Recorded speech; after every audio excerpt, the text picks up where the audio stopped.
देवाच्या जीवनामध्ये आपण त्या ज्ञानापर्यंत अजून पोहोचलो नाही, पण ते पोहोचण्याचा प्रयत्न आपण केला पाहिजे. तिथं हार मानायची नाही की मला येतच नाही, मला जमतच नाही, लयच कठीण मार्ग आहे आणि लयच कठीण देवाचा नियम आहे, तर देवाला कशाला पापात घालायचं, त्याच्यापेक्षा मीच पापात राहते घरात बसते. काही लोक आम्हाला काय म्हणतात, बघा मला दारूची सवय आहे, मला तंबाखूची सवय आहे, मला ह्याची सवय आहे, कशाला उगा चर्चला प्रार्थनेला यायचं, उगा देवाला पापात घालायचं बेटा, त्याच्यापेक्षा मी घरीच बसते आणि पापा करत पिचकाऱ्या मारत बसते, कशाला देवाला. आता अशा लोकांना काही सांगायचं, जुने लोक आहेत, कशाला बेटा देवाला पापात घाल. मी म्हणलं देव पहिलेच पाप सगळ्याचे योहान 3:16 प्रमाणे कुर्चावर घेतले.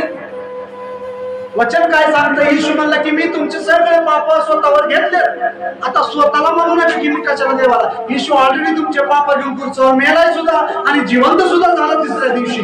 आता देवाला पाप घ्यायची गरज आहे का?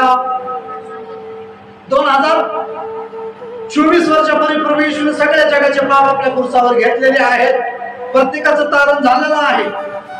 हालेलुया.